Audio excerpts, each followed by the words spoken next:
মাহদির পক্ষে লড়বা ইনশাআল্লাহ, দাজ্জালের বিরুদ্ধে লড়বা ইনশাআল্লাহ। আমি আমার ৬-৭ বছরের বাচ্চারাও বলছি, আব্বা বলো, হিম্মত করো বাপ, প্রয়োজনে বাপ শহীদ হব নয় সন্তান শহীদ হব, কিন্তু ঈমানের বিজয় হবে ইনশাআল্লাহ। সবাই মিলে, নওজোয়ান ভাই তোমরাও, বয়স্ক বাবা চাচা আপনারাও একটু সময় কোরআনুল কারীমের একটা ছোট্ট সূরা আমি আপনাদের সামনে পড়ছি, সবাই মিলে মনোযোগ দিয়ে আন্তরিকতা নিয়ে এই ছোট্ট সূরাটা আমরা একটু শুনি, এতে আমাদের সবার বরকত হবে। আল্লাহর কোরআন আমাদের জিন্দেগির জন্য রহমত। কোরআন শরীফে আল্লাহ তাআলা বলছে কোরআন রহমত। কোরআন আল্লাহর পক্ষ থেকে আমাদের জন্য রহমত। কোরআন আমাদের জন্য বুশরা, সুসংবাদ। কোরআন আমাদের জন্য হুদান, হেদায়েত। কোরআন আমাদের জন্য শিফা, আমাদের যাবতীয় বাহ্যিক এবং আর্থিক রোগের ঔষধ। এরকম অসংখ্য সিফাত, গুণ আল্লাহ তাআলা কোরআনুল কারীমের উল্লেখ করছেন। এজন্য কোরআনুল কারীম শুনবার মধ্যেও বরকত, বলবার মধ্যেও বরকত, পড়বার মধ্যেও বরকত। হাদিসের মধ্যে আছে, আমাদের প্রিয় নবী সাল্লাল্লাহু আলাইহি ওয়াসাল্লাম যেভাবে কোরআনুল কারীম তেলাওয়াত করতেন খুব, আবার অন্যদের কাছ থেকে, সাহাবীদের কাছ থেকে কোরআনুল কারীমের তেলাওয়াতও শুনতেন। হযরত আব্দুল্লাহ ইবনে মাসউদ একজন বিখ্যাত সাহাবী। এই সাহাবী আব্দুল্লাহ ইবনে মাসউদ রাদিয়াল্লাহু তাআলা আনহুকে একদিন নবীজি বলছেন, ইকরা আলাইয়াল কোরআন, তুমি আমাকে কোরআন পড়ে শোনাও। তো সাহাবী ভয়ে মহব্বতে বললেন, ইয়া রাসূলুল্লাহ, কোরআন তো আপনার উপরেই নাজিল হয়, আমি আপনাকে কি শোনাবো? আদবের কারণেই বললেন, যে নবীজির সামনে কোরআন পড়া এ তো জানতেন বিষয় না। তো আল্লাহর নবী সাল্লাল্লাহু আলাইহি ওয়াসাল্লাম বললেন, ইন্নী উহিব্বু আন আসমাআহু মিন গায়রি, শোনো, আমি কোরআন পড়তে যেমন নিজে তেলাওয়াত করতে ভালোবাসি, অন্যের কাছ থেকে শুনতেও ভালোবাসি। তাইলে বোঝা গেল কোরআনুল কারীম পড়তে পারা, শুনতে পারা, বলতে পারা সবটাই সৌভাগ্য, সবটাই বরকত। এজন্য মেহেরবানি করে মনোযোগ দিয়ে আন্তরিকতা নিয়ে আমরা ছোট বড় সবাই, পর্দার আড়ালের মা বোনরাও আল্লাহর কোরআন শোনেন, তাইলে বরকত হবে। যে সমস্ত ছেলেদের হাতে, এই হাতে যেই মোবাইলগুলো, এগুলা ভাই নামায় ফেল। এই যাদের এরকম হাতে ধরা মোবাইল রেকর্ডের জন্য ধরে রাখছ, আল্লাহর ওয়াস্তে আমার এই কথাটাকে মানো, ভালো হবে। হাতে ধরা মোবাইল রেকর্ড করলে মনোযোগ হয় না, কথা দিলে জমে না, মানে নিজের অন্তরে কোনো কথা ঢোকে না, গাফেল মাহরুম হয়। যে মানুষ গাফেল, খামখেয়ালি, সে চিরদিন বঞ্চিত থাকে। এটা একটা গুরুত্বপূর্ণ বিষয়। এজন্য কোরআনুল কারীমের মধ্যে আছে সমস্ত জাহান্নামীর পরিচয়। আল্লাহ তাআলা বলছে, উলাইকা হুমুল গাফিলুন, এরা মূলত সকলেই গাফেল। গাফেল অর্থাৎ আল্লাহকে মানার যাবতীয় যোগ্যতা তার মধ্যে ছিল, এবং আল্লাহ তাআলা কি কি হুকুম করছেন তাও সে শুনছে, আল্লাহর পক্ষ থেকে সেটা তাকে পৌঁছানো হয়েছে, এবং বুঝবার জন্য তার কাছে কিতাবও আছে। তো কেন নামাজ পড়লো না? কেন হালাল হারাম বাইসা চললো না? কেন আল্লাহর ইবাদত করলো না? মূলত গাফেল, খামখেয়ালি করছে আর কি। করলাম না, নামাজ পড়ছো না, পড়ছি না আর কি। কি লেগে পড়ছো? পড়ছি না। তো এটা কি কোনো একটা অজুহাত হইল? এটা কি একটা কোনো কথা হইলো সুস্থ স্বাভাবিক যে পড়ছি না আর কি, ভাল লাগে না আর কি? আচ্ছা পড়মু তো, এরকম শুরু করছেন কেন? আচ্ছা যান না, আমি আইতেছি তো। তো এই সমস্ত কথা হইল কিসের কথা? ফালতু মানুষের কথা, গাফেল মানুষের কথা। তো এই জন্য আল্লাহ তাআলা 3টি যোগ্যতা সর্বদাই মানুষের কাছে রাখছেন। একটা হলো আল্লাহকে মানার পুরা যোগ্যতা আল্লাহ তাআলা মানুষের শরীরের মধ্যে দিয়েছেন। এমন কোনো হুকুম শরীয়তের মধ্যে নাই যেটা পালন করার যোগ্যতা আল্লাহর বান্দার মধ্যে নাই। এটা এমন হইতেই পারে না। আমার শরীরে রুকু করার ক্ষমতাই নাই, অথচ আমারে আল্লাহ রুকু করতে বলছেন, এটা হতেই পারে না। আমার শরীরের মধ্যে সেজদা দেওয়ার কোনো ক্ষমতাই নাই, অথচ আল্লাহ তাআলা আমারে বলছে না সেজদাই করো, এমন কোনো বিধান আল্লাহ দেয় নাই। তার মানে যতগুলো হুকুম আল্লাহ তাআলা বলেছেন, নিষেধ করেছেন, তা পালন করার এবং বিরত থাকার শতভাগ যোগ্যতা আল্লাহ তাআলা বান্দার মধ্যে দিয়েছে। চোখ নামাইতে বলছে, ইয়াগুদ্দু মিন আবসারিহিম। এখন আমার যদি অবস্থা হইতো এরকম যে আমি এমনি চাইয়া থাউন লাগে, নিচের দিকে আমার ঘাড় নামে না, তাইলে না কথা ছিল। এখন বলেন যে আমাদের ঘাড় নামে কিনা? আমরা এমনি নিচের দিকে চাইতে পারিনি তো। এইটাই তো আল্লাহ বলছে, ভিন নারী দেখলে চোখ নামাও। তাহলে এখন চোখ নামাবার যোগ্যতা আমার মধ্যে আছে কিনা? এরকম আপনি চিন্তা করলেই বুঝবেন। প্রতিটি ইবাদত হুকুম পালন করার যোগ্যতাও আছে, প্রতিটি নিষেধ বর্জন করার যোগ্যতাও আল্লাহ তাআলা দেহের মধ্যে দিয়েছে। যদি এমন না হতো তো সেটা জুলুম হইতো, যে আমার শরীরে সক্ষমতা নাই, আপনি আমার এরপরও বিধান দিলেন, পালন করতে বললেন, তো সেটা তো অন্যায়। আর আল্লাহ তাআলা অন্যায় করে না, করতেই পারে না। ইন্নাল্লাহা লা ইয়াযলিমু মিসকালা যাররাহ, কোরআন শরীফে আছে, নিশ্চয়ই আল্লাহ তাআলা এক বিন্দু জুলুম করেন না। এই জন্য বাপ জওয়ান বলেন, বুড়ো বলেন, আল্লাহকে মানার, শরীয়তকে মানার, দ্বীন মানার পুরা যোগ্যতা আমাদের প্রত্যেকের মধ্যে আছে। অনেক বয়স্ক লোকের বদভ্যাস, আখেরাতের কোনো কথা বললে, ওযু নামাজ সুন্দর করার কথা বললে, সূরা কেরাত, দোয়া কালাম শিখবার কথা বললে, না আমার আর এই বয়স নেই, এই জিন্দেগি, এই জীবন, ওমা তাদরি নাফসুম মাযা তাকসিবু গাদান। কোরআনুল কারীমের মধ্যে আল্লাহ তাআলা বলছেন, কেউ জানে না, ওমা তাদরি নাফসুন, কেউই জানে না আগামীর মুহূর্তটা তার কি হবে, আগামীর মুহূর্তটা তার জন্য কি অপেক্ষা করছে, কেউ জানে না,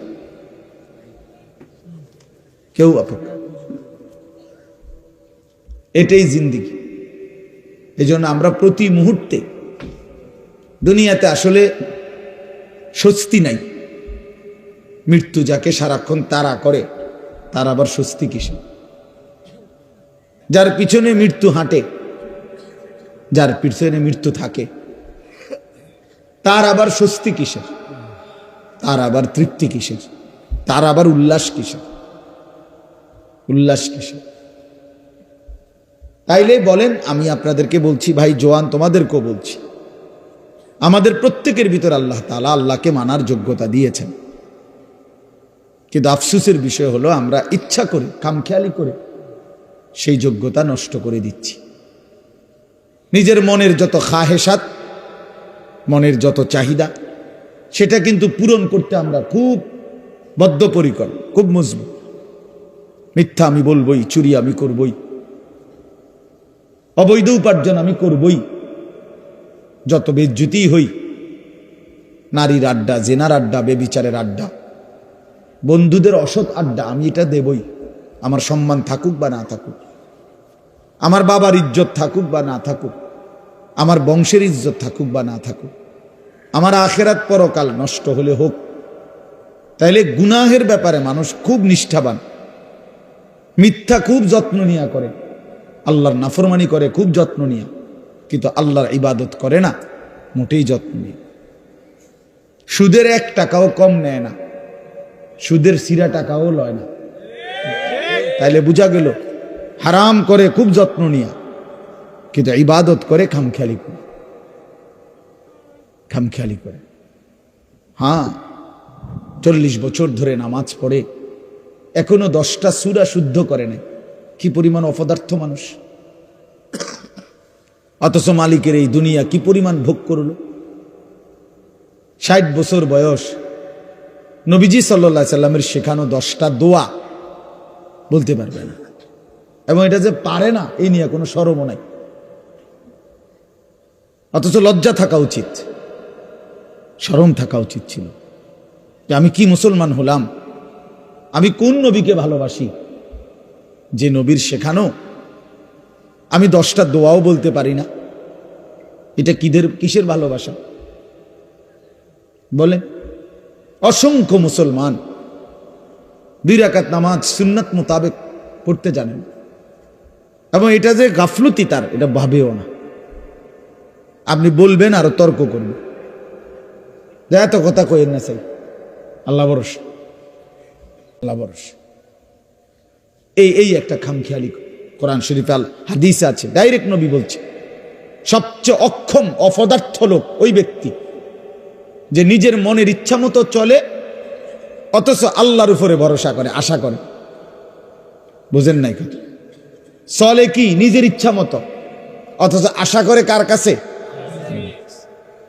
করতেছে নাফরমানি, মুখে বলতেছে আল্লাহ ভরসা। টাকা সুদের, এরপরে বলতেছে হুজুর খাস করে দোয়া করেন, বহুত কষ্টে আল্লাহ আল্লাহ করিয়া 12 লাখ টাকা ব্যবস্থা করে ফুলাগা বিদেশ পাঠাইছি, খাস করে দোয়া করেন। খাস করে কি দোয়া করতো?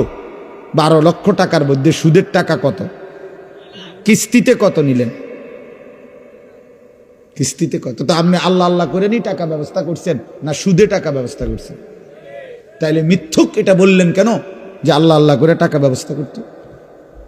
আর খাস করে কি দোয়া করত? যে আল্লাহ এই টাকার উপরে ঠাডা পড়ুক।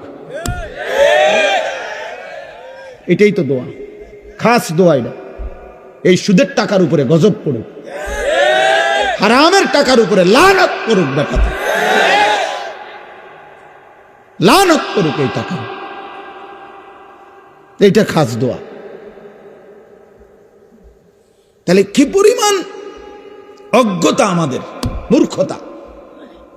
প্রকাশ্যে আল্লাহর নাফরমানি করে আবার বলতেছে খাস করে দোয়া করে দেন। এইটাই নবীজি বলছে, ওয়াল আজিজু মান আতবাআ নাফসাহু হাওয়াহা।